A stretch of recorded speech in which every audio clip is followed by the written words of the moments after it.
Okay, here we go. I'm gonna do the intro first. Okay, no problem. Here we go. First of all, I'd like to say good evening to all of my many friends, also to my many enemies. Once again, this is another episode of Roosevelt Sounds Off. And on tonight, this is a Roosevelt Live Sounds Off Live podcast. And tonight, you all, we have a very, very special guest coming to me via the telephone somewhere in Central Illinois. It's good to have him on tonight. I would like to introduce to some and present to others Brian Solange. He's a YouTuber in the Black sector of YouTube. He has his own show on several different platforms, and he has different opinions when it comes down to different things. So first of all, Brian, I would love to welcome you on tonight. Thank you, brother. Thank you very much. I appreciate it. Okay, and what we're going to be discussing tonight now, I have for many of y'all who have for many of y'all who followed me for a while, I have discussed certain things that have gone on, like the controversy at Starbucks, the controversy like at Waffle House and whatever. And I saw one of what made me reach out to Brian is I saw one of his shows a couple of weeks ago, I would say, and he was saying, hopefully I'm quoting you correctly, that sometimes in certain situations that Black people don't always know how to handle themselves. You always sometimes say, I've heard you and other people, even David Carroll sometimes say, sometimes in certain situations, we as Black people sometimes don't handle situations all in the right way.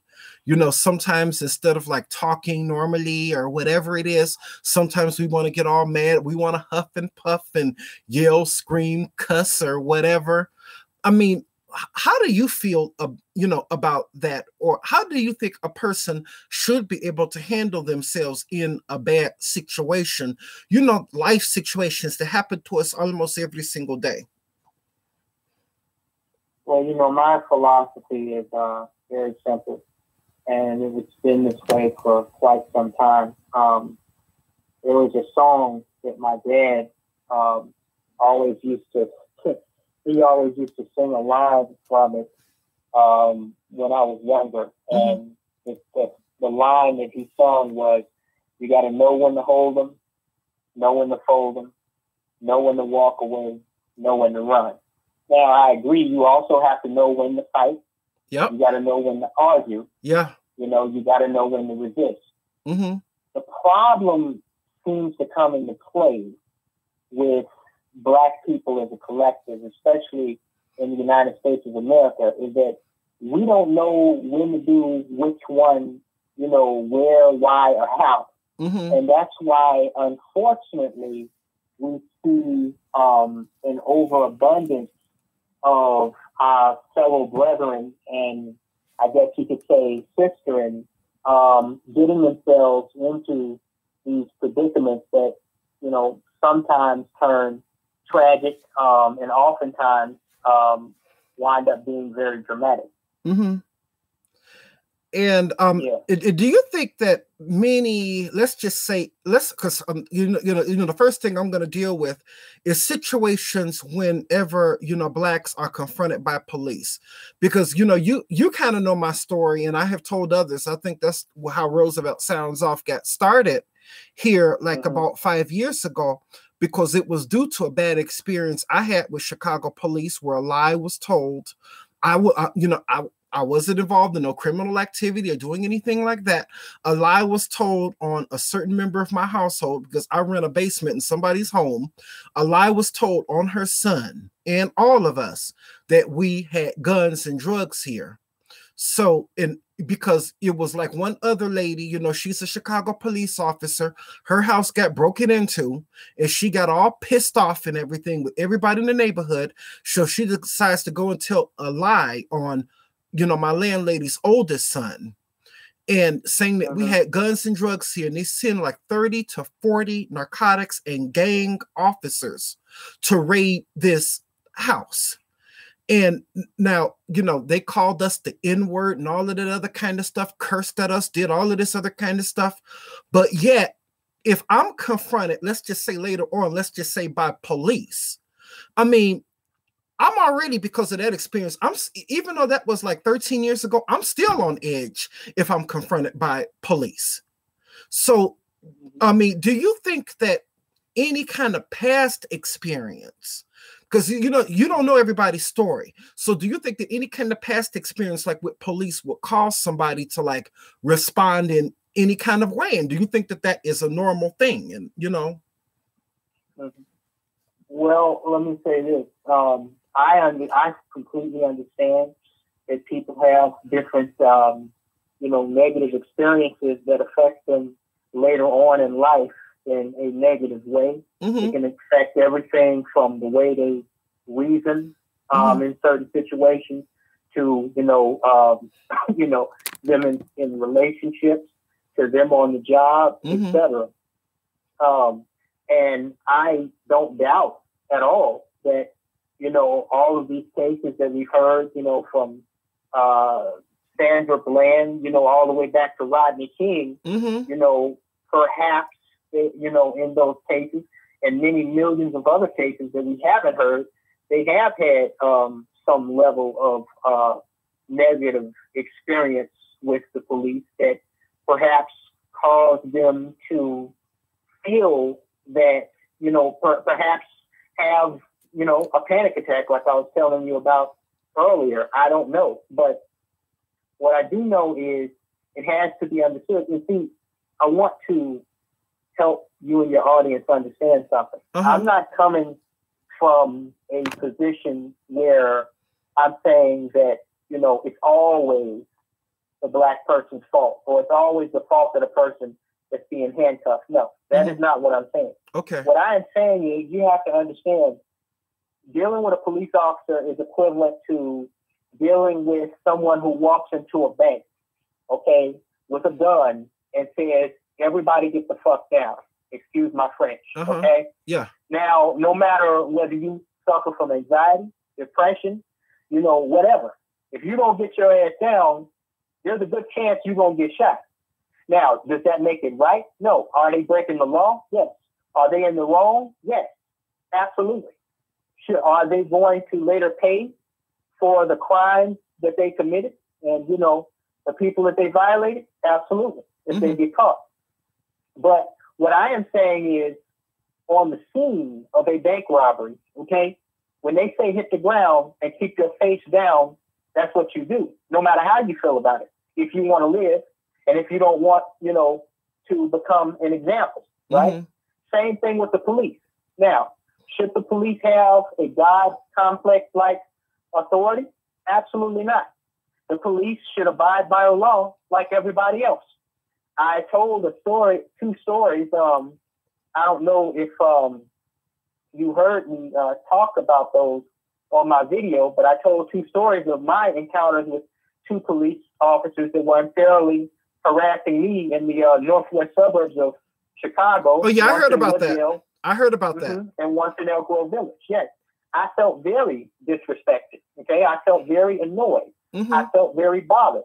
So much so that I even made videos about it, even though I've made countless videos in the past, accusing black people of, not abiding by the law, which unfortunately in these two Waffle House incidents that I saw, to some extent, that's what was going on. Now, the monumental difference between myself and between, a lot of these cases where, the video goes viral or whatever, is that I responded and reacted with the police in a certain way that simply did not escalate the situation. Okay. I could have went, the cop that was harassing me in Wooddale, I was just stopped in a, Jewel Osco parking lot, minding my own business. Granted, yeah, it was pretty late at night, about 2, 3 o'clock in the morning, but I was looking for something on my phone. I was just looking on my phone. He pulled over and, started giving me the beans about, what am I doing here this late at night? And, he's just making sure I'm not trying to break into the place. But at the end of the day, even though he annoyed the hell out of me, and, I wished I could tell him to get the hell out of my face or go back and forth with him, I knew the consequences of what would happen if I did that, right? Even if I had tried to argue with him that I wasn't doing anything wrong.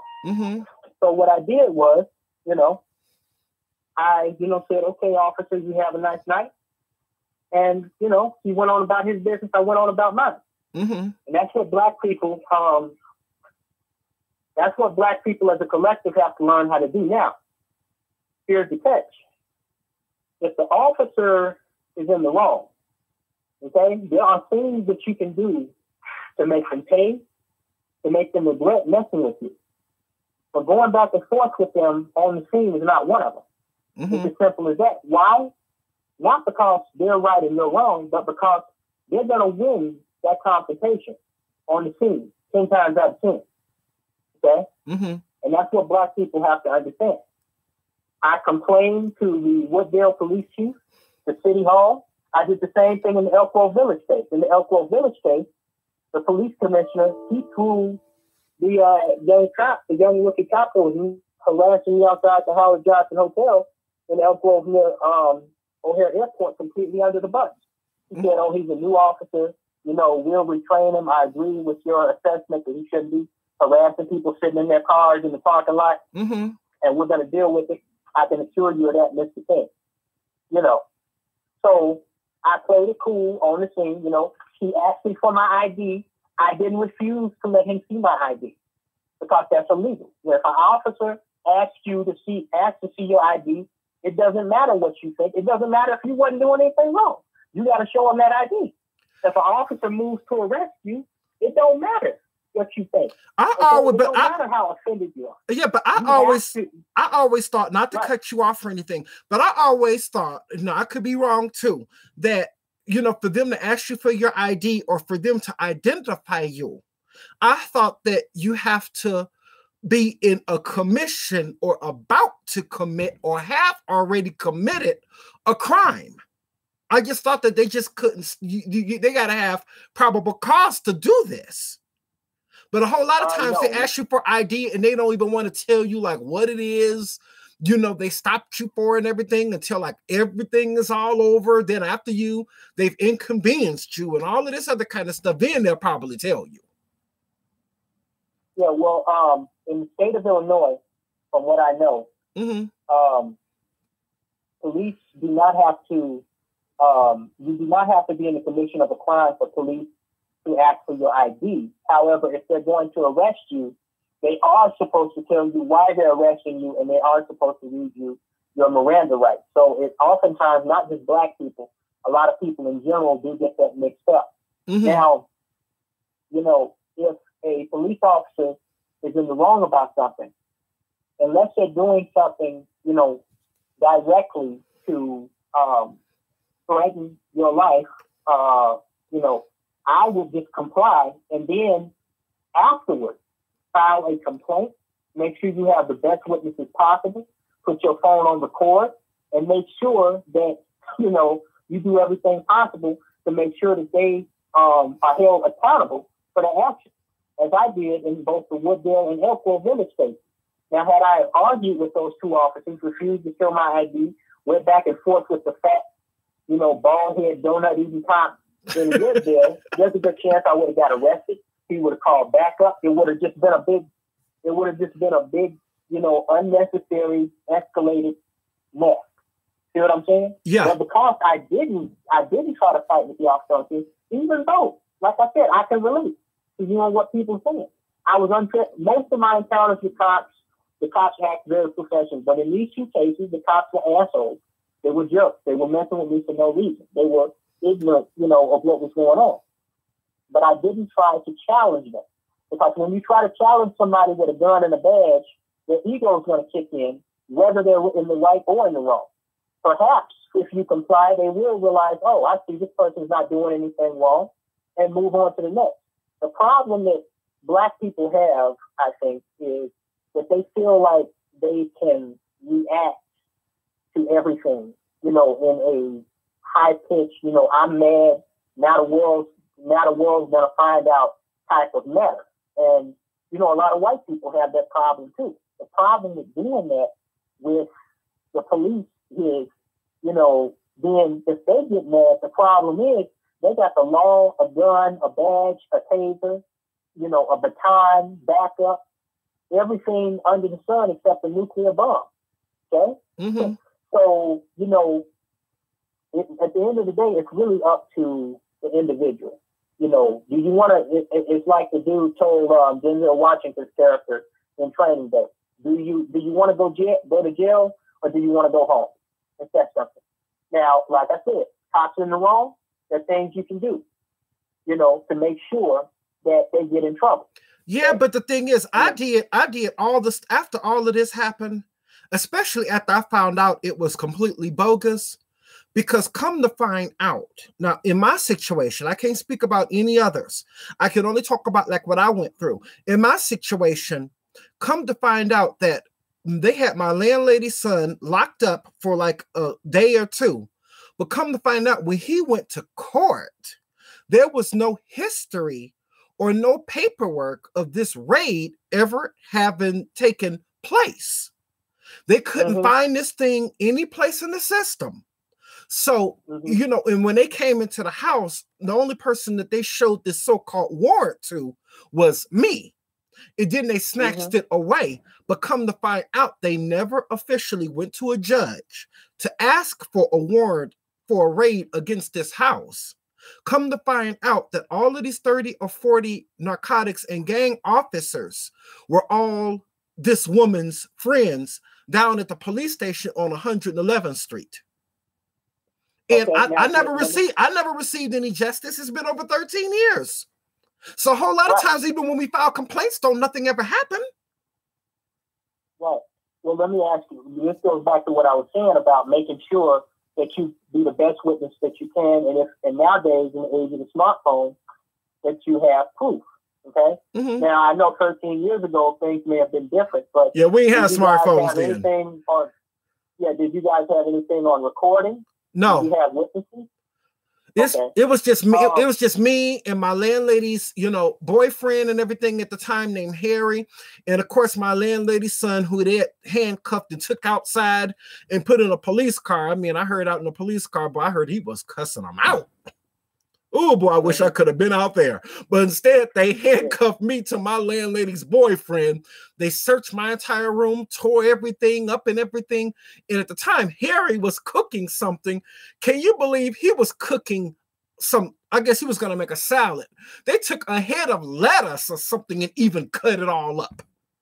And, you know, all the time and everything, they kept on. It was nothing that was, you know, legal at all about that raid.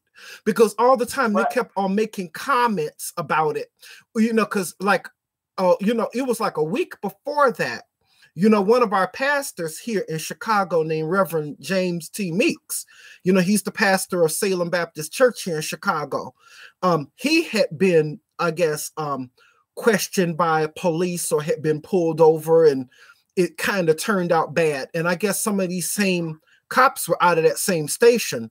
So, you know, my landlady, she keeps the house and everything like, you know, very nice. And so, you know, one of the cops made, you know, the comment talking about, oh man, golly, this house is too nice for the average black family. Man, who the fuck they expect over for dinner? Goddamn fucking Reverend Meeks. All the time they kept on quoting and talking about Reverend Meeks. I don't even I don't even belong to Reverend Meeks' church. I'm not even, I'm not a part of his church, and even I started to get offended. Right.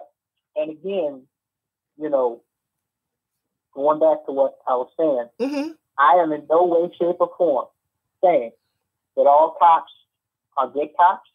I'm in no way, shape, or form saying that all cops should even have badges. Okay? What I'm saying is, you know, when a cop is in your face, you know what I'm saying? You got to understand they have guns, they have backup, and there's a certain way, even when they're doing wrong, okay, that you have to present yourself in a certain way that you have to respond to them.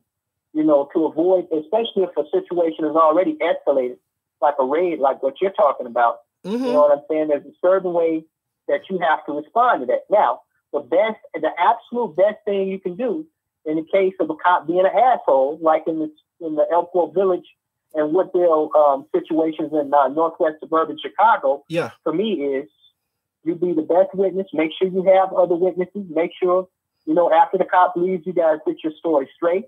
Make sure at least one of y'all, as many of y'all really, have it on some type of recorded device, mm-hmm. audio or video. You know what I'm saying? Video obviously would be better. You make sure you hire you a good lawyer that can, look for evidence, like, security cameras in the area of where the incident happened. You got to remember, just like in the Laquan McDonald case, the police tried to cover up what they did and what happened. You know what I'm saying? Mm-hmm. So I know, they tried to hide evidence. And some of them, including, besides the trigger man, Jason Van Dyke, they got prosecuted mm-hmm. for trying to cover shit up. They weren't even the ones that shot Laquan McDonald, and they were trying to cover up for Jason Van Dyke. What you got to understand it's an evil brotherhood, very evil, low down, godless brotherhood. I've said it on YouTube before. I'll say it again. It's an evil brotherhood. It's not a job. Okay. It's an evil fraternity. Very evil. Okay. Right. And everybody has their opinion. I try to tell people the police are a clique, just like anything else. At the end of the day, you're dealing with human beings. Now, most police officers, in my experience, have been good police officers. I just had a lady cop help me get a stolen phone back mm-hmm. that some white punk stole from me 2 weeks ago. You know what I'm saying? Yeah. They even let me go on the raid with them to get my phone back, and she was real nice. Now you have cops that are assholes, like the ones in Woodville, the ones that unfairly raided your home, the one in Elk Grove Village that was fucking with me. You know what I'm saying? But mm-hmm. at the end of the day, whether they're good or bad cops, it's up to you and me and everybody as a collective to do the right thing. You know what I'm saying? To ensure that the situation does not escalate, no matter how we feel. And if the cop is in the wrong, we make sure that we do what is necessary and that we have a plan in place to make that cop pay. See, me, I flag people in real life. I know you've been watching my videos. Yeah. I called on hood rats at McDonald's. I saw that one. Bitch. Right, I called on a white pharmacist bitch at CVS. I saw that video. I saw that. You was good there. I was like, you go, boy. Right, I called and reported them two punk ass white cops in the northwest suburbs. I saw those videos. Anybody that fucks with me, okay, I'm gonna make sure they get reported to their superiors. Mm-hmm. That is a fact, not an opinion. Okay, I'm the same way. Right, exactly. So what I'm trying to help people understand is, my method of dealing with whether they be off hill. A couple of years ago, before you knew me, I reported a couple of bus drivers. Before I had a car, I had to take public transportation, and there was this one racist white bitch that she was on break, but she closed the door of the bus to prevent passengers from coming on there while she was out on break, which is against protocol. Drivers kill me with that. She was just coming back. Right. When I walked up to the bus, she was just coming back, and she said, "I'm not letting you on there with my purse." I'm like, what the fuck? And so I reported that bitch, and they retrained her ass. And then there was this bus driver, this fat ass white bus driver that was just mean. He was just mean as fuck to everybody that came on there. Mm-hmm. I reported his ass, and he went missing in action for a couple of weeks on that bus route that I took. When his ass came back, he was acting right. See? You know what I'm saying? What you got to remember is police, whoever they are, everybody has somebody they have to answer to. Okay? Mm-hmm. And no city, no municipality wants negative press. Okay? That's true. So while obviously they will get negative press if something bad happened to you, the best thing to do is to make sure that you're good that, you remain safe and in good health. And the only thing bad that happens is to the cop that you said did you wrong. Now, in a lot of these cases that we see, especially with Black youth encountering police, I'm sorry to say it, I know a lot of people don't agree with me. A lot of these kids were in the wrong the way they were acting before the police even came on scene. You know what I'm saying? Which is why 9 times out of 10, these cops get off. Now, I guarantee you, if a cop fucks with me to the point where a video goes viral, they're not going to get off. Why? Because I'm not going to be doing nothing. First of all, the had the cops called on my ass. And even if I have to encounter cops, I'm going to react a certain way. So if something happens where they're brutalizing me, the only motherfucker that's going to be in the wrong is them. That's a fact. I mean, but why do you think that us, let's just say as Black people, why do you think that it is that sometimes, they always try to say, I'm going by what they say now, because I feel that, whenever somebody has done wrong to you, I feel that you can, should be able to say whatever it is you want because they were in the wrong. But so I'm going off of what they say. But why do you think that sometimes us as Black people do respond in the wrong way? Do you think that it's just like the kind of background that sometimes some people have? Like me and my mother, we were discussing it earlier, like a couple of hours ago. And my mother, she says sometimes people in, restaurants or store situations, even though the store or the restaurant could have been in the wrong or whatever, sometimes, Black people might handle it in the wrong way. And they always act, and one thing I hate, they always act like us as Black people, like when something wrong happens to us, or if there's an injustice anywhere, that we don't have a right to say anything, that we can't defend ourselves, and that we don't have a right, let's just say, to be angry. Because if we are angry or react angrily in a certain way, then we get stereotyped as the so-called angry Black man, an angry Black woman. Well, I don't think that Black people have a monopoly on anger. I mean, but if a white person got angry or something, only thing they'd be like, oh man, that man is angry. But the thing is, if a Black person got angry, oh, that's an angry Black man right there. But why do you think that it is that we don't sometimes handle situations in the right way? Do you think that it could be like some of our past experience, or maybe some of our history in dealing with like bad things in life, or racism, or whatever? Because I think a whole lot of that plays into some of this. But what do you think? Yeah, obviously, it's the background of the person, what they've experienced in the past. Unfortunately, a lot of especially the younger Black generations, they were raised in environments where confrontation, both verbal and physical, was both constant and routine. And that was with other Black people. And unfortunately, a lot of the younger generations, meaning my generation and later, were raised in single-parent homes by, Black women that were, loud, that were crass, mm-hmm. that were rude, that, spoke their mind no matter what. And usually, to Black males, whether they be youth or whether they be older Black male gentlemen, to other Black females, you know what I'm saying? And mm-hmm. unfortunately, just like they say in professional boxing, you're going to fight the way you're trained. Yeah, right? That's true. That's just a fact of life. So you can't help that. So, yeah. Right. And so if you never learned to respect any authority, whether it be the police or a judge or a school teacher or even a bus driver or a mailman, when you call yourself getting angry, you're going to respond to them the same way you would respond to pretty much anybody else. Mm-hmm. And so unfortunately, Black people do have that problem. And it manifests itself now in the form of what we see on social media almost every day. Mm-hmm. And, it's really going to come down to a reprogramming of the way we think and react to things. Like you said, you feel that, a person is angry, should be able to speak their mind. Hey, I agree under certain circumstances.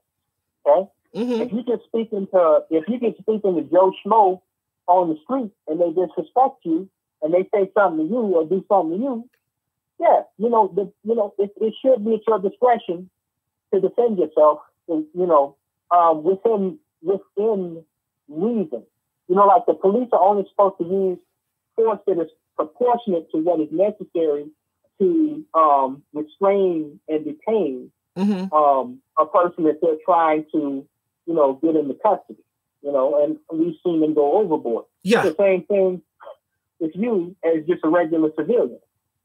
If somebody says, fuck off, you should be able to say fuck off, you fuck off, bitch, or, whatever. Mm-hmm. But when it comes to that's when you're talking about civilian to civilian. Again, when we're talking about police, we're talking about somebody who not only has the law on their side, but in a lot of cases may think that they can get away with stuff because they have the law on their side. Okay? Mm-hmm. And you're going to be matching your ego with their ego. And the problem with doing that, as we know, is that, they're the police and, they got so many things on their side, including, judges, in a lot of cases, juries. You know what I'm saying? That's why it's because a whole lot of people don't know, and I'm gonna put it out there. You know me, I don't care that whenever per person becomes a police officer, they become a part of something called the FOP, the Fraternal Order of Police. And did you not? To me, it's just nothing but evil men protecting each other. Because did you know that judges are also members of Fraternal Order of Police? So therefore, if you're both members of the same so-called fraternity, you're not going to turn on each other like that. Well, yeah, it's that in some cases, and in most cases, though, what it is that it's the same. It's equivalent to what happened before the Catholic priest scandal. You remember in the early 2000s, there was just a rush of there was an epidemic of cases of priests from different dioceses across the country and really across the world getting convicted for sex crimes that they committed against mainly children 20, 30 years earlier. There was a time when the Catholic Church and the Catholic hierarchy was viewed, by society as an untouchable institution, an untouchable clique, because they are supposed to be holier than thou. So when there were reports against these Catholic priests or whatever, they were largely ignored or overlooked. It wasn't until the second millennium that reality and justice started catching up with the reality of these people's crimes. Mm-hmm. Okay, it's the same thing with the police. For a very long time, police officer has been seen largely in society as a respectable, honorable position for not a human being to have. Not so-called protect and service, right? To protect and serve the community. That's the lie that they tell you. See, right? And so, right. So, unfortunately, because police officers have been viewed like that for so long, they get away with a lot of stuff. You remember the movie Training Day? Oh, yeah. With Denzel Washington and Ethan Hawke. What do you think that movie was about? That movie was about a cop, a veteran narcotics officer, like the ones you said broke into your house, that thought that he was above the law simply because he wore a badge and a gun and he had been on the job for a long time, and basically he was a gangster criminal cop, but he got away with stuff for so long because of, that shield.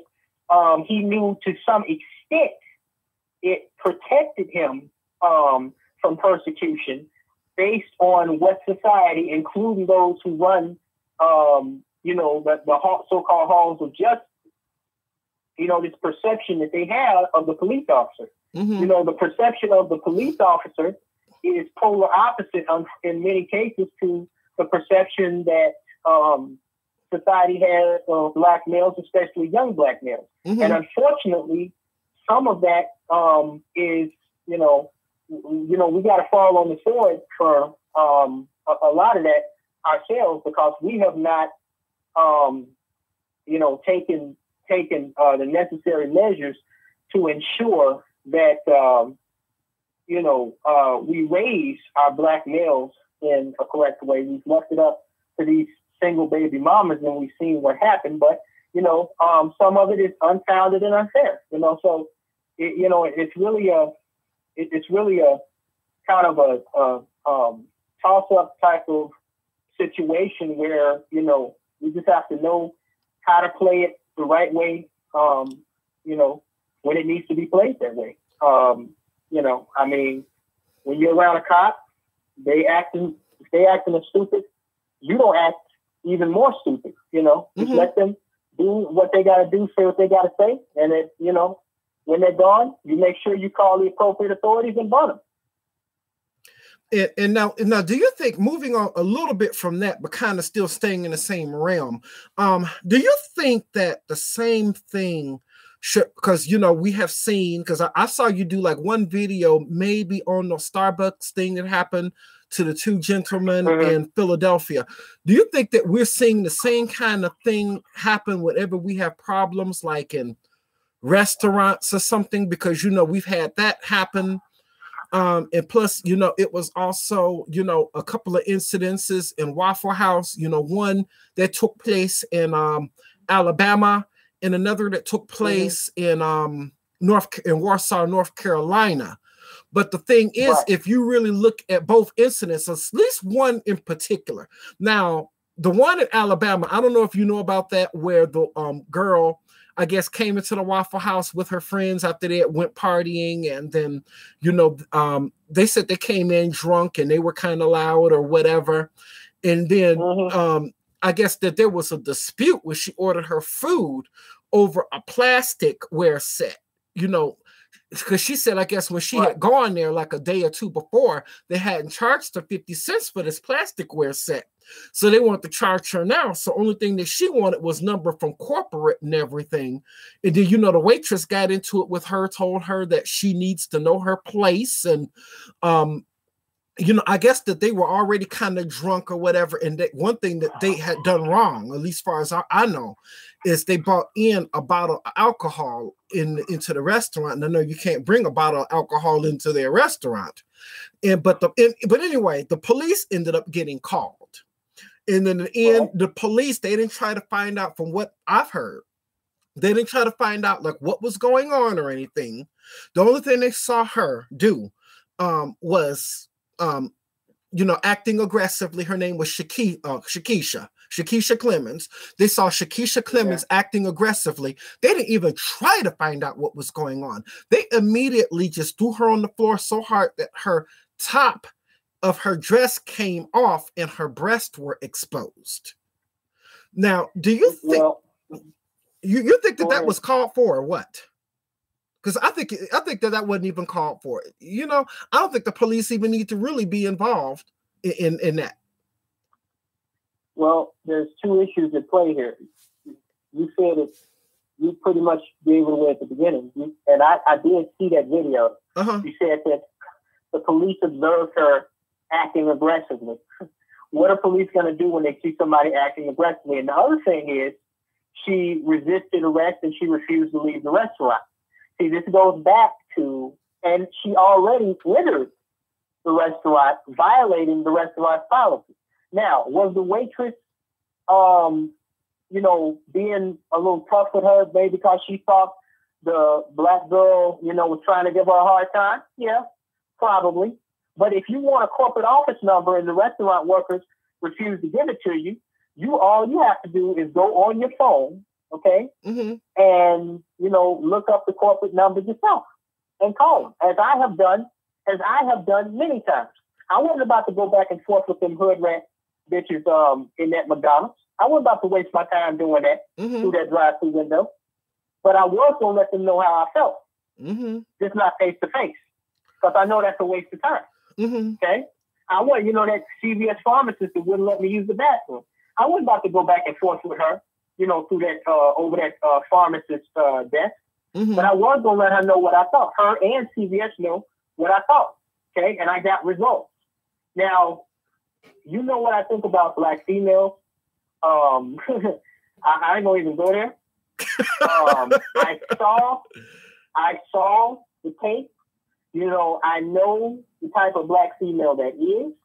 Okay, I know, just from the Egyptian troll, that black women, when they don't have any other option but to play victim, they will play victim. Okay, when they're overpowered verbally or physically, they will play victim, and they will try to wiggle and weasel their way out by playing victim. Okay. Now, if she had just came in there, sat down with her friends, act normal and civil, and not tried to bring alcohol in, didn't try to act like an asshole, I'd be on her side. But still, I'll give you an example. The two brothers in Starbucks. Yeah. In that case, the management of that store were completely in the wrong. Yeah. Okay. But once the police were called, the police were simply trying to remove them from the restaurant per the request of the manager who has authority over that store. And because the manager and staff could not physically remove them, that's left up to the police. Now, the manager and staff were wrong. The police were simply doing their job. Now, the brothers weren't doing anything wrong. Okay? No. They were done pretty bogus. But yeah, anytime you're just sitting there for only 2 minutes and all of a sudden you get the police called on you, what kind of crap is that? Absolutely. And I told you, I've encountered stuff like this. I've been refused bathroom services in drugstores. I've been harassed by cops just sitting in my car. But again, it goes back to, do you want to go to jail or do you want to go home? See, if I was those two guys, especially once I found out that white lady was recording, sitting off to the side, I would have said, okay. I would have stood up and I would have walked out. It's not worth being put in handcuffs and humiliated and having to spend 8 hours or however long it was in jail that they had to spend. It's just not worth it to me. I mean, now, but in the end, even the chief of the Philadelphia police said that the whole thing was handled wrong.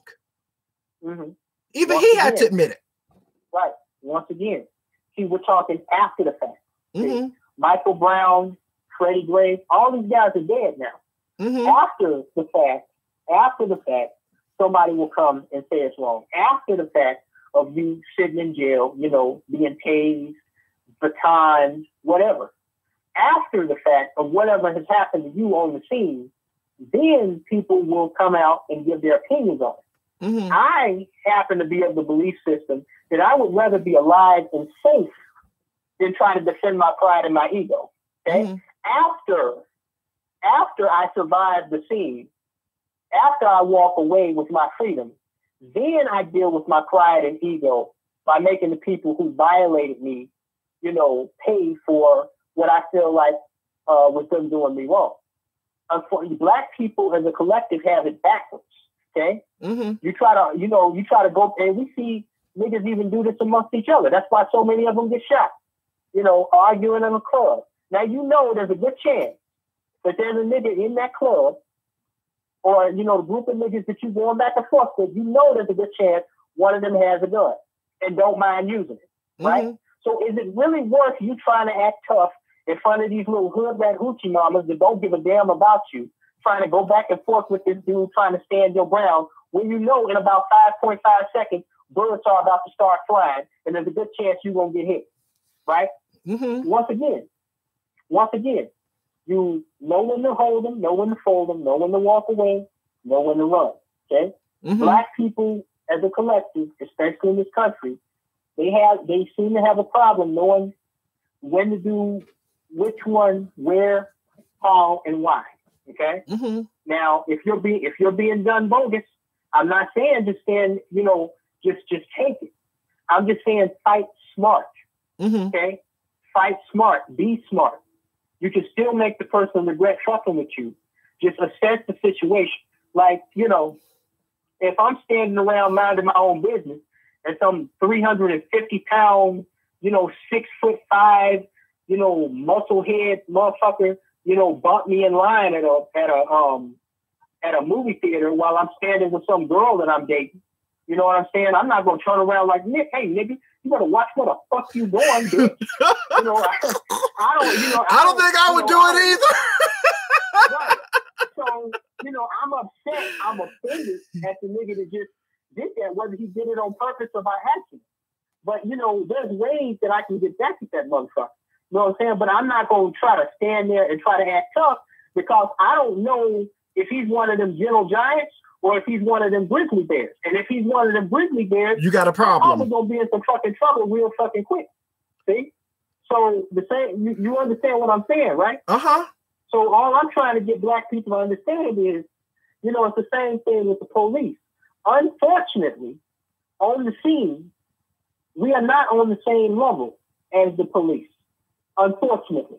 And why are we not on the same level? Not because they're always right and we're always wrong. They work for us, though. They're servants. It's because they have too many tools to back their motherfucking punk ass up. Well, whether they punk ass or whether they real ass. You know what I'm saying? Mm-hmm. They have too many tools. They have guns. They had a law on their side with badges.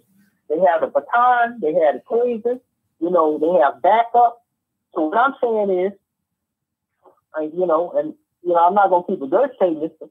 All I'm saying is, play it smart. Let them do what they got to do, and the only time I advocate for resisting a police officer is, and what I would say, when, you know, because some black people may say, well, what if the officer is, you know, making me fear for my life? This is what I would say. I would say, yourself or somebody in the immediate vicinity, dial 911, okay? Mm-hmm. Do not tell the police do not tell 911 that there are already police on scene. Tell them that you need the police, okay? Yeah, that's what I would do. Have more police come to the scene. You might even get a higher ranking officer, you know, to deal with the situation that outranks the person that's violating you. Okay? Mm-hmm. Even if you have a confrontation, it's getting heated with the police, and you know you just can't control yourself. You got to speak your mind. Call 911 and have more police sent to the fucking scene. So at the very least, there's witnesses that have to testify under oath in court later on. See, there's a way to do anything, and black people, if they want to survive, okay, and if they, you know, if they want people to respect them, if they want to respect themselves, you know, they got to learn how to do these things. You got to learn how to fight smart. Live to fight another day. That's the only thing I'm saying. I mean, but do you think that, you know, when you're dealing, let's just say with police or, you know, service in restaurants, because I know a couple of years ago, it wasn't a police situation. A friend of mine took me out for my birthday. It was a couple of years ago. In the restaurant, they were clearly in the wrong. First of all, they had us waiting over 30 minutes in that little section because we went to Chili's. And, you know, if you ever gone to a Chili's, haven't you ever seen like that little section next to the door, like whenever like the restaurant is like overcrowded and everything, like where they have you wait or whatever? I'm pretty sure you've seen that at Chili's and TGIF Fridays or whatever.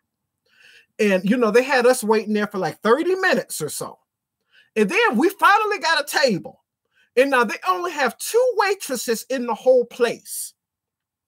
And we had waited like 15 to almost 20 minutes, you know, for a waitress. Because, you know, she was already serving like 2 or 3 other tables. And then, you know, I tell her when she comes to the table, you know, how long we waited, how I feel and everything about that. And then she goes and gets the manager. And now to me, I think the manager, depend on like if, you know, if she had dealt with like me or you, that, you know, that might have been one thing. But if it had been like one of these other ones, you know, who you talk about sometimes, you know, what the manager said could have easily escalated the situation. Because, you know, I think if somebody's making a complaint, that's the time, if you're the manager, to sit down, shut the heck up, have a Coke and a smile, shut up and listen. Don't say nothing. Shut up. Close your mouth. Don't say anything, because as soon as you open up your mouth, you're going to screw up everything. You know what she says to me? She says, well, now you weren't waiting on a waitress no 15 or 20 minutes. You only were waiting 5. dude, how you gonna tell me that how long I waited? Now, if she had been dealing with somebody else other than me, the first thing somebody else would have said is, well, what you trying to say? You trying to call me a liar? And then it would have been on from there. And then it would have escalated. Then the police would have got called. And if I were a cop, I mean, the first thing I would do, even if somebody was like talking loudly or acting aggressively, I would try to find out like what is going on. I wouldn't immediately go to the person that was acting aggressively and put them in cuffs. I would have to try to find out like what was going on, because sometimes, I'm pretty sure you also heard this expression, that sometimes everything is not always as it seems. And sometimes if you listen to like the backstory of what really happened, you'll find that the person who was acting aggressive was not the person at fault, but it was usually the restaurant or the server that was at fault, because she was at fault with what she said, because she easily could have escalated a situation by her saying that, because no, in essence, she said it in so many words. She was trying to call me a liar. And don't you think that situations like that can be calmed down if, I think that if, people would just talk to each other, and that, they wouldn't jump to conclusions and just listen and didn't say anything, and they didn't cause the problem in the first place. Because sometimes a person causes the problem, and then they want to call the police after they're going to cause the problem now. Then they want to call the police to help get the person off their behind when they shouldn't have caused the problem in the first place. If I was a cop, I wouldn't even do nothing about that. If you caused the problem, because it's your fault. You started it. Right. You started that. Right. To address your first point that you made, okay, you asked how should that be addressed. I have had numerous occasions, in not including the stories that I've already told you and your audience, where people have smarted off to me, even where I've been a customer and they've been working in a place where I was receiving service. Again, this goes back to what I said. There's a right and a wrong way to deal with any situation. Now, I'll tell you exactly how I would have dealt with that.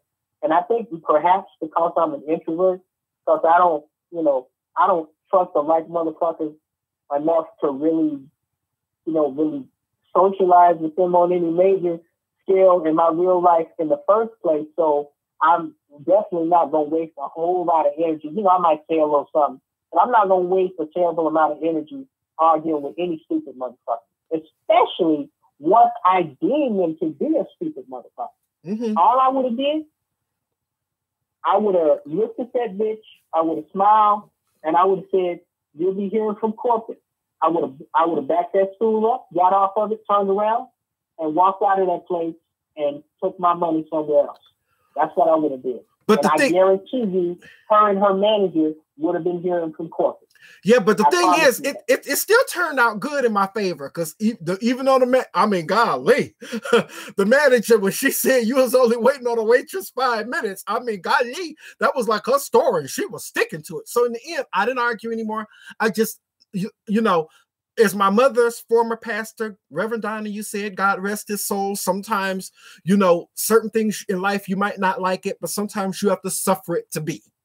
So, the manager, she went in the back or whatever, then the waitress comes back out and, I was nice about it. I didn't raise my voice. I didn't yell. I didn't scream, curse, or do anything. The waitress was like, oh boy, you told my manager off.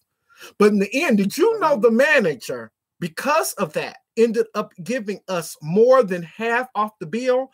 And they came out and bought me a special dessert with a couple of candles and even sung me happy birthday. Well, so in the end, it worked out. But I'm just saying, if she had been, I just said all of that to say this: if she had been dealing with somebody else who couldn't keep a cooler head other than me, that situation easily could have turned out bad, because she admitted that she's the one at fault. Because in the end, because the thing is, now my birthday falls out because you're originally from Chicago. And, around North Riverside, that's a mall. And so December, come on now, what are people doing? They're out Christmas shopping, right? So she thought that, by it being a weekend, that nobody would be out. So she had a full wait staff. She admitted that she sent everybody home except for 2 waitresses, because, she thought the restaurant wasn't going to be jumping and wasn't nothing going to be happening or nothing.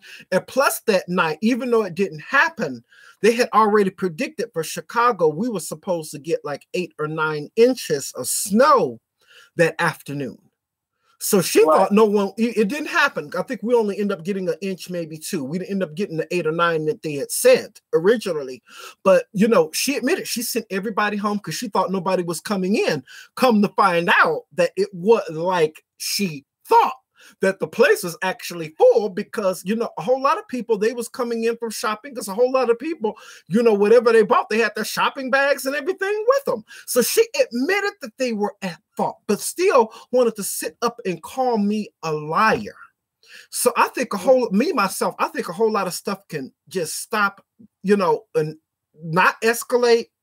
If people, first of all, you shouldn't look for me, who's the customer, to always want to handle things in the right way. What about you initially handling things at first in the right way? Yeah. Because the customer is always right. At least that's what I was always taught. Yeah, look, most places I've learned have shitty customer service over the phone and over the counter. Okay. I agree that the customer should, unless they're being irrational, should always be right. They should be serviced with the highest caliber of service. We all agree with any of us who have ever been paying customers and have spent our hard-earned dollars in a place. Right. Absolutely agree with it. But the one thing we know, and I think you're slightly older than me. I'm 10 years older than you. I'm like, I'm 44. I know you somewhere in your 30s. Oh, I'm sorry. I thought you said one time you were 37. Okay. I don't know where you got that from. I won't see 37 again unless I can get 137. I'm sorry, yeah. I'm 44. I'll be 45 this December. Yeah, I've been hallucinating all over the place, man. My man. Hey, look on the bright side. At least I thought younger of you than you knew of you. So hey, that's a compliment. Oh heck yeah. But I feel, No, go ahead. But I feel a lot of things could be handled differently if they would just do their part. And I feel, because I've said it even on my show, I think the reason why a whole lot of stuff happens is that sometimes us as people, sometimes we don't know how to actually communicate and talk to each other. I think a whole lot of stuff can easily be solved. And every single problem of life does not always need a call to the police, a pair of handcuffs, a time sitting in, the lockup, and a court date to sort it all out. I feel a whole lot of times this stuff, you can just talk to each other. And I settled that all through talking. And the thing is, it was no need for me to call corporate, because I feel that, at least she came through, at first, even though she called me a liar at first, she still came through and still did her best to make it right. That's all that any of us want to see. But see, how did you handle yourself? You handled yourself well. You didn't lose your cool. Even though I almost went there. Because as soon as she said, "Oh man, you was only sitting there 5 minutes," I was about to say, "How'd you go?" Scratch that from the record. Hey, and that's a perfect. You know what? That's a perfectly natural reaction. Somebody acts like a dumbass. Right.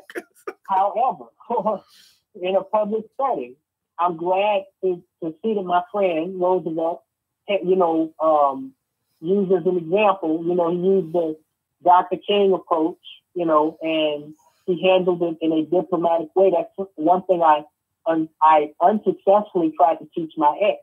That when we have disagreement, can't always be no yelling, cussing, shouting, throwing things, doing irrational things. we still have to address each other. And I thought she wasn't nothing like that. Right. And she was an asshole to you. She was in the wrong. I thought that she was super nice, though. That's my point. I was. You never know. You can't judge by looks. That's another thing that I've learned. Yeah. The hard way. You know. That's true. I've seen people that look mean as hell, like assholes. I deal with different clients every day. And what I do for a living. It turns out, as soon as we come up on each other, they smile. Hey, how are you? And they present themselves in a very nice, professional, courteous, respectful way, and we get along just fine. Some of them I wouldn't mind seeing again, although that's very seldom in my line of work. They may have had something on their mind just prior to meeting me that was making them frown or look a certain way, but as soon as they came in contact with another human being, they knew how to act, and I appreciated that. Now, unfortunately, both you and me, Mr. Roosevelt, know that there are a considerable amount of people, not most, but there are a considerable amount of people in this world that don't know how to act, whether they're intoxicated or not. Whether it was the way they were raised, or whether, it's just, some personality flaw that they have. It don't matter whether they own the job. It don't matter whether they walking down the street. It don't matter whether they pull up at the red light beside you. It don't matter whether they're sitting on the bus beside you. It don't matter whether they're wearing a gun and a badge. Some people just don't know how to do what Black women call, they don't know how to talk to people. They don't know how to treat people, And unfortunately, we have to deal with trolls here on YouTube. We live in this world amongst these people, and we have to deal with it. Now, as I said before, I had a white bitch. I was waiting up at an airport. I was waiting up at an airport near Nashville, Tennessee, just about a week ago. Because, like I said, I traveled for business. And I think I saw you there. You did a video while you were there. Yeah. And this was actually a little bit after that, because I had to spend 2 days in Nashville. And on the second day, this white lady with all kinds of acne on her face, she was driving a hotel van, the ones that come to the airport. Oh, yeah, the shuttles. Yeah. Take them back to the hotel. Yeah. Fucking bus driver. She walked up to me, and it wasn't what she said to me. It was the way she said it. She not, I'm sitting there chilling, looking on my, browsing through my phone on the internet. And she comes up banging on the fucking window. And I roll it down, thinking there's some type of emergency the way she's banging. And she's like, "Get out of the crosswalk. You're blocking the crosswalk." And I'm like, what the fuck? I'm thinking, I'm instantly like, who the fuck are you? And so, right. I understand that wave of anger that a person gets. Yeah, because you're only a human being. It's not that mistake. So the first thing I immediately started looking for is, I started looking for an airport badge. I started looking for a police badge. Because my first reaction as a Black nigga is, this bitch better be a cop, or she better be some type of airport authority walking up on me, assaulting my car like that, talking to me like that in that tone of voice. I caught myself. Every time I catch myself now that I'm a mature adult. And I said, I'm kind of acting confused to kind of assess the situation, so I'm trying to de-escalate it. I'm like, excuse me? And she's like, "You're blocking." She walks away and her tone lowers. Because I think she realized at that point that she had fucked up. But she's walking away from me now, and she lowers her tone. She says, "You're blocking it. You're blocking the crosswalk. My passengers can't get through." I guess she means the people who are coming out the terminal are supposed to be picking up. And the first thing I wanted to say was, well, if they got feet, they can walk around the damn crosswalk. That's the first thing that I wanted to say. You know what I'm saying? But I didn't, right? Because I was in the crosswalk, but there was no sign saying that you couldn't block the crosswalk and wait. Because I was waiting on a specific I was waiting on a specific piece of luggage that I was supposed to be transporting somewhere, and a runner from the airport was supposed to bring it to me, drop it off, and then I was supposed to leave the airport. And that entire area of the terminal was pretty much, full up with cars. So I just parked where I could get out of the way of oncoming traffic. And so she walked back to her bus, and I'm murmuring under my breath, "Get that bitch better get back in that bus and get the fuck on." So I was upset. Yeah, I was upset, but I handled the situation where last thing I want to do, especially as a black male, is to get in confrontation, going back and forth, getting loud with a white bitch at an airport where they have high levels of security. Somebody see it, they get scared, they see me jumping out my car, like, "Bitch, motherfucking bitch, you better shut your white ass up, get the fuck out my motherfucking face. I don't give a fuck what you think, ho. Oh, trust me, I can get down." Hey, man, I know. You me in my video. Oh, yeah. For the video, man. I say this for the video. Because I know if I do that, well, even though I'm in the right, because she came up talking crazy to me, even though I was kind of in the wrong, being in the crosswalk, people going to see that first person they going to see, though, even if she going back and forth with me, is this nigga, picking on this white woman, right? Yeah, but the thing is, why do you think? Why do you think? Not trying to cut you off again, but why do you think? I mean, that is just, it's crazy in this country. Why do you think that us as black people are just so scrutinized? I mean, because it seems like white people, they even if they are in a bad situation, like with police and all of this other kind of stuff. I mean, like, you will find a whole lot of videos, even on YouTube right now, where, you could find there was a video, something like one white guy just cussing out the police, and the police weren't doing anything to him. But yet the guy who was up there taping it, he was black. He was up there saying, "Oh boy, if that guy had been black, he'd be arrested or shot by now." I mean, they could get away with so.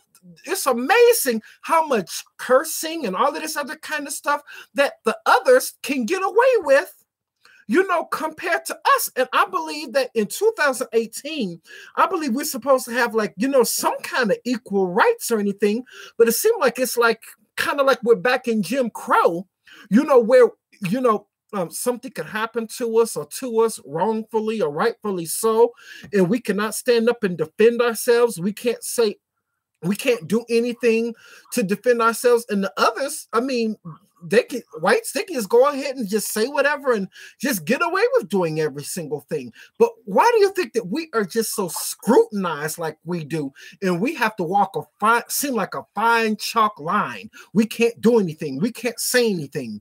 Or else, like I said, we'll be labeled as the angry black person, even though we have a right to be angry.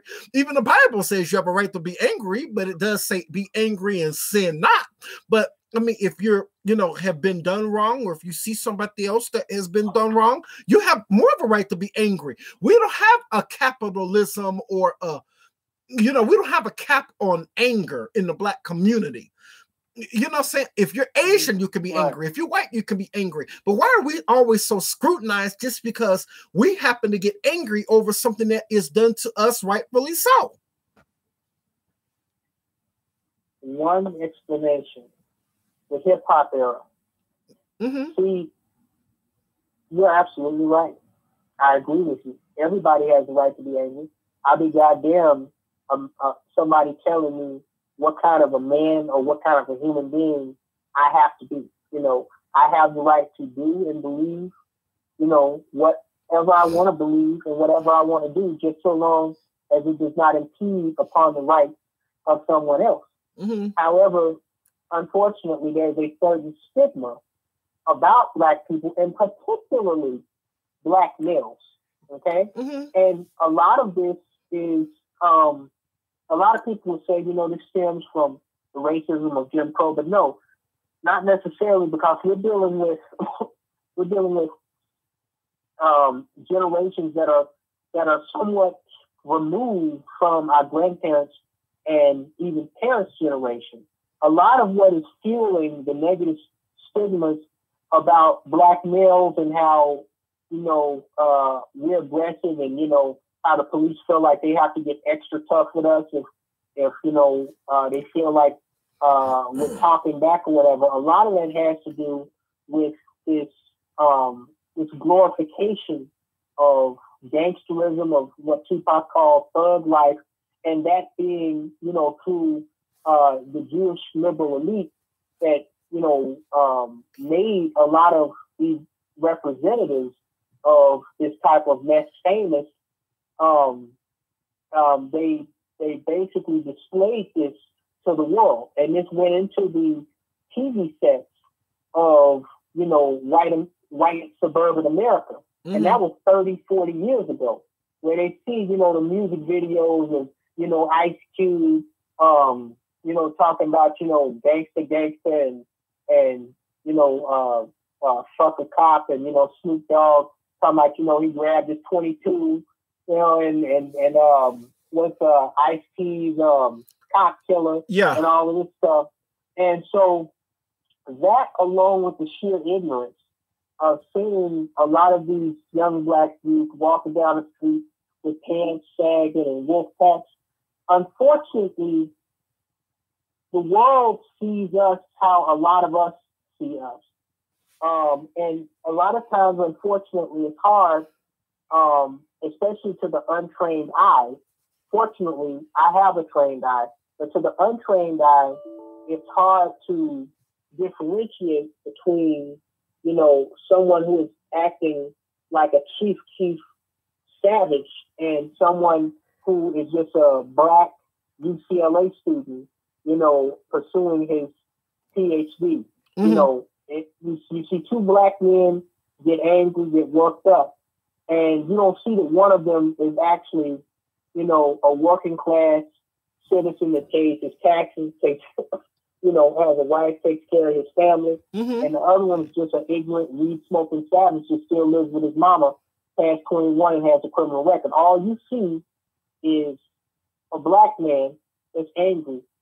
But they can't put that stigma. They can't put that stigma on all of us just because somebody's acting that way. Who cares how other people act? You're supposed to judge everybody on a case by case basis. So I would think, aren't you?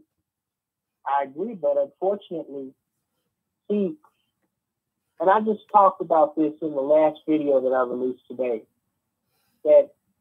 And David Carroll, he created this series called The Rabbit Hole. Yeah. Mm-hmm.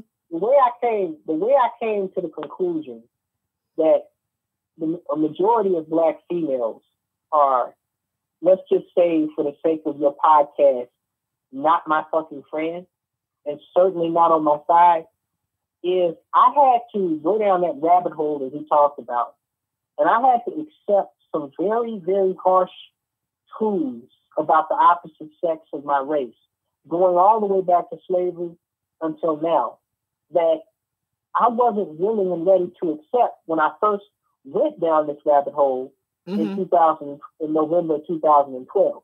From the first time that I saw, a black, a weed-headed black female walking in a Walmart with some daffy beef white boy, from the first time I got into a confrontation with a black female threatening to assault me. You know what I'm saying? Mm-hmm. From the first time I seen a black female with skin lightener and different color eye contacts in her eyes, there was something that struck a chord with me. But and it made me curious. And I wanted to understand what exactly was wrong here. Mm-hmm. And so I went down that rabbit hole and I saw a lot of things that I didn't like.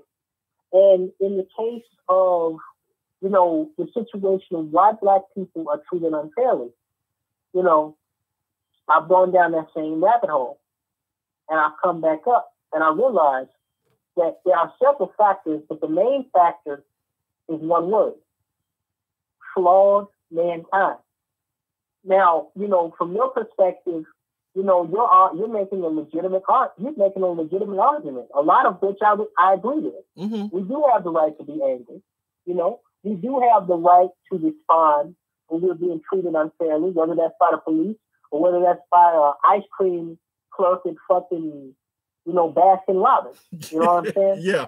But unfortunately, because of several mistakes that have been made, after primarily, not just, but primarily after the civil rights movement, in the way the Black situation was handled, after the victories of the civil rights movement, to ensure that our people were able to capitalize off of the doors that were open. We were displayed to the world in a certain way. And because, flawed, mankind, even hypocritical thinking, and profiling and stereotyping certain groups of people or situations, we are not completely equal we are equal by law, yes, but we are not completely equal in the eyes of society. And to be fair and honest with it, some of that even has to do with the way we treat each other. We are not equal in each other's eyes. I tell people all the time, we talk about police brutality between blue in the face. The biggest racists against Black people, from what I've seen, are Black people. Both you and me know, in the city of Chicago, we're gonna have more shootings in a week as the summer months come on and it gets hot. We're gonna have more shootings in a week than we have in the winter months. In a single month. I mean, we sure had some. We sure had some on Memorial Day weekend. I'll tell you that. I think that we had like over 30 or close to like 30 shootings and like 8 killed this past weekend, Memorial Day weekend. And it's just now getting hot in Chicago. And it's spread. A lot of it spread into the suburbs. And unfortunately, it displays to the world that we don't even care about each other. Okay? Black people, especially Black males, we always seem to get the worst of it. But whites commit crime against each other too. Right. Whether it's police fucking us up, us fucking us up, and the Black males, there'll be some Black females that are homicide statistics this summer too. But we all know that Black males are going to they're going to get dropped by gunfire the most in Chicago this summer. We all know this. And they're going to, of all the people that are going to die and head to the Cook County morgue this summer in Chicago, it's going to be Black males. I'm sorry to say, it's going to be Black males that are going to be at the front of the line at the top of the heap. And so, unfortunately, that in addition to the hip hop era and everything else that comes with it, and, in addition to the Sean Hannity's and the Rush Limbaughs pumping all of this propaganda into the ears of these white and other people, that gives a very negative perception to the world that we don't even care about each other. See, you don't see Jews even when they have disagreements, and I'm sure they do. Yeah. You know what I'm saying? Like David Tell said, at no point in history will you find a time when there was esoteric thought, meaning that everybody, was in a clique and they all had to think alike because they were in this clique. He talked frequently of the differences between W.E.B. Du Bois and Booker T. Washington. I believe his name is Booker T. Washington. That's a documentary I got to watch on those two brothers. But, they always would get into it with each other philosophically about the Black situation. And this was before the civil rights movement. They went to the point where they came to verbal blows, calling each other's names. So, and these were both highly educated, highly intelligent Black men. You know what I'm saying? Yeah. Malcolm X and Martin Luther King, another classic rivalry. Both of these are Black brothers that want the best for Black people. They're just going about it in different ways, and they vehemently disagree with, the way the other one's going about it. I'm fortunate enough, to have friends like you where, we disagree, but we disagree in such a diplomatic, respectful, civil way that it almost seems like we are agreeing. But unfortunately, most Black people, especially most Black males, are not like you and me. You don't know what you talk about, man. No, man, you gotta go, man. You gotta go, man. That's how most of us deal with each other. To the point where sometimes it comes to blows and bullets. And so that is the first thing that we have to fix. Before we can even talk about, confrontation with police, and how to deal with that, we have to deal with and this is what I try to tell Black people, and particularly brothers, for the past 4 years, that we have to learn how to deal with confrontation and how to communicate with each other first and foremost. Okay? Mm-hmm. That's the first thing that we have to do.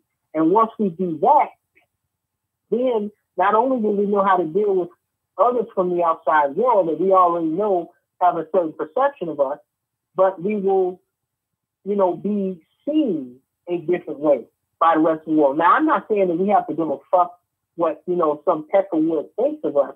But what I am saying is when it comes to everything from job opportunity to, exception into major universities, to, in all fairness, we should have jobs in universities for our own people, but that's a subject for another video. Mm-hmm. And even encounters with the police. I mean, I don't know a lot of people listening to your artists probably calling me a coon under their breath. But the legitimate question has to be asked. Why has Brian Solange never been put in handcuffs? I've been pulled over for speeding. I've had cops yell at me. I had one tell me not to roll my eyes at it. I could have told him, that was the stupidest one. That was many years ago when I was in college.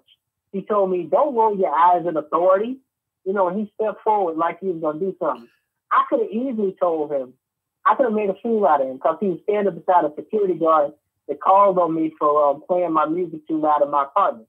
I could have told him, I could have got smart with him and asked him, officer, I'm just wondering, I'm just curious, whose eyeballs are these rolling around in my motherfucking skull? Are they yours or are they mine? Furthermore, officer, what law is there that says that I can't roll my fucking eyes at you? Because it's not. There's no law. Right. And I think do you think a whole lot of times that police, they just go off of things it's like they take small things and they make a mountain out of a molehill, like if somebody like rolls their eyes or says a swear word or whatever. I mean, if I was a cop, a whole lot of stuff I would let go. Like I said, a whole lot of stuff I wouldn't even get involved in. I mean, like this whole stuff that happened at Waffle House, Starbucks, I wouldn't even get involved in if I was a cop. Now, accuse me of not doing my job or whatever, but that's small potatoes compared to what's going on out here. Do you actually believe that we need to stop enforcing small crimes if it is a crime?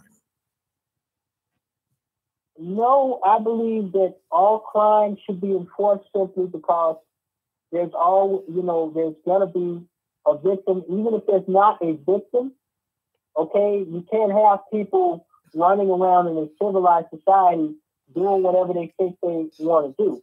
Because what that does is, not only does that, provoke further escalation of a situation that could turn to blows or something even more violent, it also sends a negative message to others that, oh, hey, routine riot effect. Hey, we can do whatever the fuck we want. And because the police aren't enforcing small crime, let's go in here and steal this necklace. Let's go in here and punch somebody in the face that we don't like. And then what is it going to be? Mm-hmm. My thing is, I think the cure is in the prevention, and the prevention starts at home. Mm-hmm.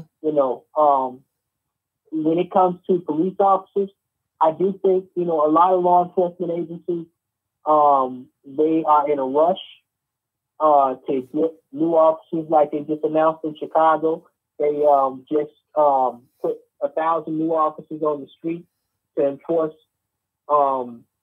crime that they know is going to escalate in the summertime. Mm-hmm. But, I have to ask how well screened were those officers, how well trained were those officers, how, what is their psychological evaluation? Because you do have good cops that know how to, as you said earlier, assess the situation. And down here where I live, cops use their discretion on several occasions. A couple of occasions included situations with me where I could have been arrested, but I wasn't. You know, I had 2 white cops let me off, even though I was trespassing in a highway extension construction site with 2 air rifles sitting on the front passenger seat of my car. You know, you know, they used their discretion not to arrest me, not to write me a ticket. You know, there was a state trooper that pulled over on the side of the highway and saw me walking back from a broken down car because it broke down on me on the highway. And I was trying to get on regular Circuit Street, and I was just about to go up to the up ramp, and he came down because he was already speed trapping.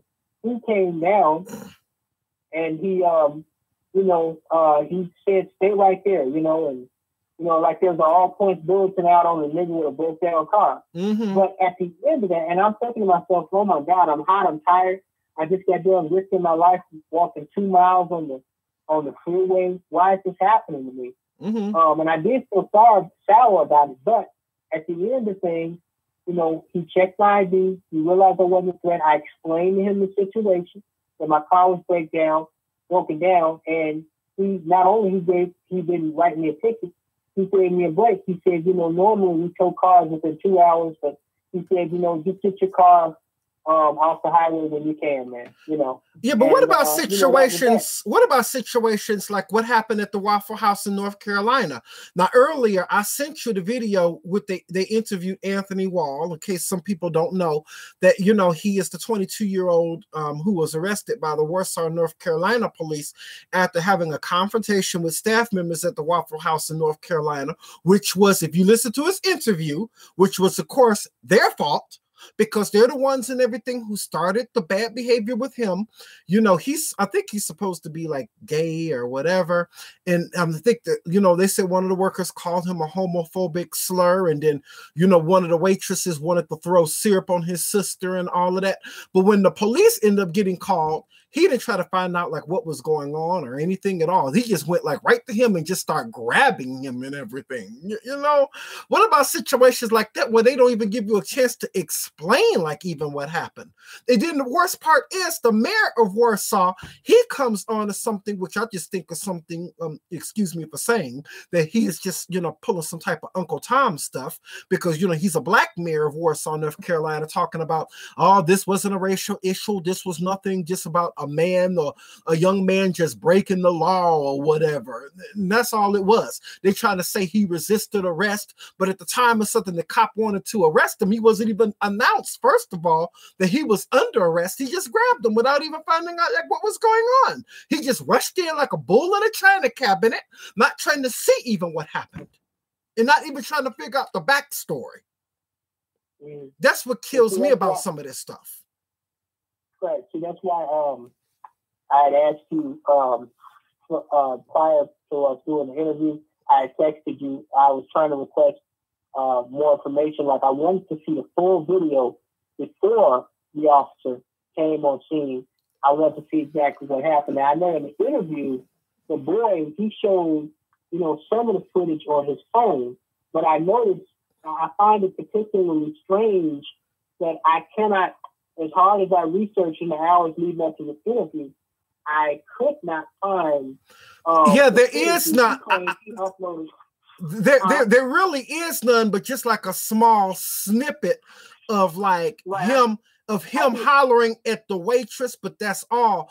But after the only kind of video that you really see is him being, you know, manhandled by the cop, but not really like what led up to it. I mean, because I tried and everything to find it even before I reported on it a few weeks ago on my channel, but there was none left. We could only go on his interview of like what he had said when he was interviewed. But he said that when he was interviewed, that initially it was the staff at Waffle House who caused the problem.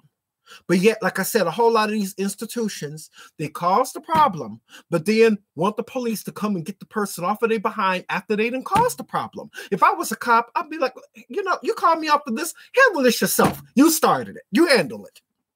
That's what I would do. Well, see, it's just like the religious debates that I get into with my father, who's an ordained minister all the time. Yeah. I base my philosophy and my opinions off of facts. I don't base them off of my, emotions or what I heard from such and such. So it's hard for me to form a complete opinion because, as I said, strangely, that video that he admitted he shot of him arguing with the restaurant staff is not, viewable on Facebook or YouTube anymore. It was only a small snippet. Right. I saw a screenshot that somebody put up of him and his sister. Looked like they were getting routed with somebody in it almost looked like the kitchen area, but I couldn't really tell. Now, first of all, if they were in the kitchen area, and I'm not saying they were, but in the screenshot, the still that I saw, it seemed like they were in an area that would be only for employees, and they seemed to be pretty irate, pretty upset, right? He said it was all because of how they were treated. That's all it was. But it was all because he was upset because of how they were being treated by the staff, and he said that he admitted that he did wrong by going too far or going back and forth and everything until it escalated till she felt like she had to call the police. Well, that's it. And once again, I speak on the just or unjust action of the staff or the police until I actually see the video that he admitted that he shot prior to the one that was shot of him being choked and slammed onto the pavement. Now, if I look at the video of the officer, trying to place the arrest, it goes back to what I try to tell Black people, if the police officers are trying to arrest you, just let them arrest you. If they're wrong, okay, they will be held accountable for being wrong, especially if somebody's standing there, videotaping, like, look what happened and stuff. Those two people, they refused to arrest them, but they didn't success. They be handcuffed. And now Starbucks and the Philadelphia police are looking stupid, right? So to say, the boy, he's upset, he's emotional, and he's yelling, "Get your hands off me!" Okay, realistically, a cop is not going to get their hands off you if they're trying to place you under arrest. And you saying that to them, especially in a high-toned voice, especially as a Black male, is just going to make them try to bite down even harder. Okay? So there was another way that could have been handled. I'm sure at some point these two, him and his sister and whoever else was involved was asked to leave the restaurant. It could have. I'm sure that instead of going back and forth, unprofessional staff, I have no doubt that the staff was unprofessional. That he could have called corporate like I did. If a person, you had mentioned before that, you don't believe that police and, corporate have to be called every single time there's a problem. But, I say that, and I have a philosophy, this is even in business. I never deal with a jackass twice.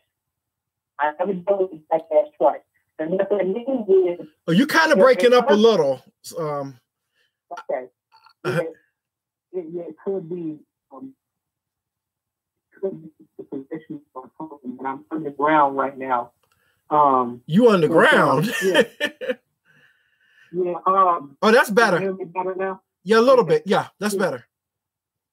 Yeah, I have a very simple philosophy that, I never do jackass twice, even in business. And what that simply means is, if a person already bring it on my window, tell you to yell at me, get out the crosswalk or block the crossing. She said simply, he tapped on my window. She said, "Excuse me, sir, I'm sorry. I have some customers coming, and they might want to use the crosswalk. Could you move up or back up?" She could have done that. but instead she elected to come over and try to start World War III. Now, she always that she is a jackass, that she is a bitch, that she is a jerk. So what that kid and his friends should have did, once the waitress, did whatever they did to act stupid, like they didn't have no fucking sense, the last thing you do is meet them at that same level. Okay? Mm-hmm. Because when you meet them at that same level, then things are going to escalate. And once things escalate, anything is possible. I don't know how familiar you are with the LaTanya Haverty case. Yeah, that's some years ago here in Chicago. Yeah.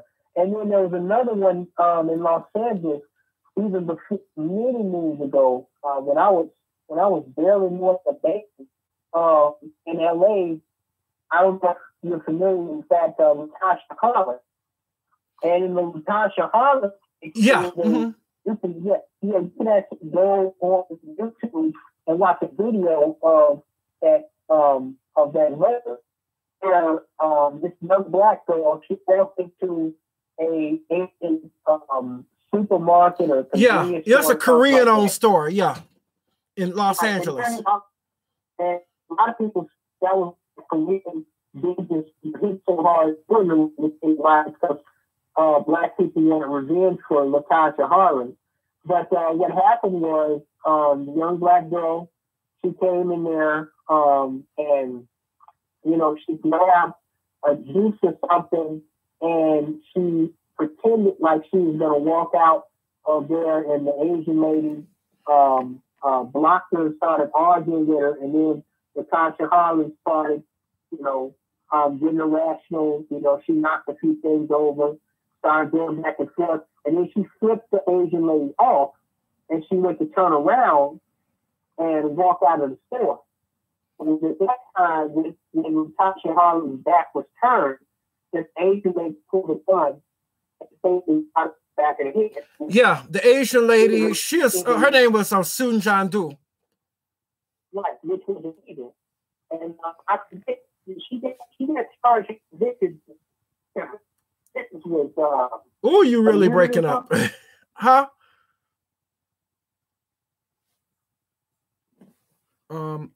You all, I'm gonna have to hit Brian right back because it looks like we lost him because at first he was breaking up very badly. So I'm gonna see if I can get him back. As you heard that he was underground, so I'm gonna call him again, see if we can get like a better connection. I apologize to my audience. We're about to be done soon anyway. Let's see if I can get him back. Excuse me, y'all. Just bear with me 1 second. The worst part is all of this is going through live, but it's cool. Good evening to all of you all out there. Good evening to everybody who's watching. Thanks for watching this live podcast. I appreciate everybody out there. I really do. Thank all of you for always supporting. Please leave your message for... let me see if I can get him. I don't know. What's a shame his phone had to go dead in the middle of this whole thing live. But I guess whenever you do stuff live, I guess it happens. I'm trying to get him back now. Occasionally this kind of stuff, technically, sometimes it happens.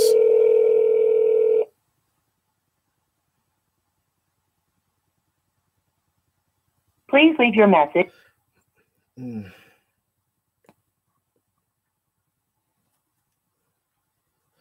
going to try back one more time. If not, I might have to just end it. But hopefully I can get him back.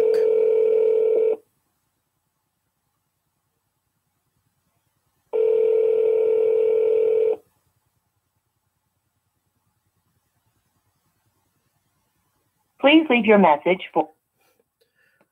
Well, I don't think that I can. I don't know if I can get him back. So far, he hasn't called back. I guess maybe something went to the phone or happened to the phone. I don't know, like what happened.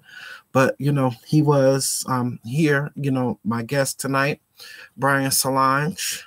And you heard some of his opinions. As you all very well know, his opinions differ a little bit than my opinions on different things.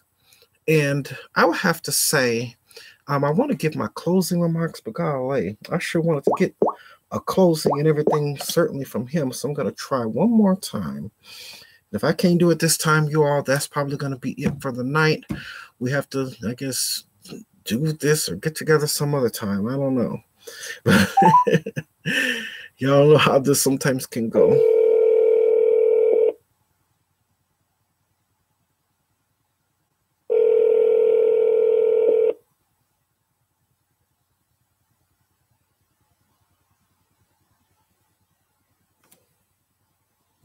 Please leave your message. I just hate that this had to happen live. Okay, so it looks like something, maybe his phone or something went out, but I am going to give you my closing remarks, and we're going to wrap it up for this evening, for this live podcast. First of all, I don't know if he'll be listening. Maybe he'll see the replay. I would like to thank Brian Solange for coming on and being my special guest on tonight. And even though we had differences of opinion, it's okay. You know, that's sometimes what I like, you know, differences of opinion on my program, because, I mean, who's to say that my opinion about everything is the maximum authority of what is or what should be?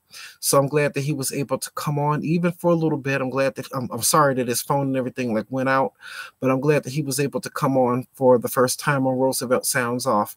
And in closing, I would still like to say, in dealing with situations of adversity or problems in life, with police, with you know, wait staff or servers or workers, even at a store or a restaurant or whatever, that yeah, maybe there is a way to handle it.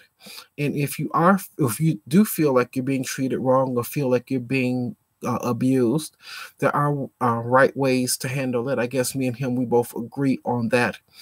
And I don't know, just deal with it in the right way. And like he says, to, you know, even though we fight, you know, we fight this fight of faith almost, I would have to say almost every single day. But I don't know, just handle situations in the right way.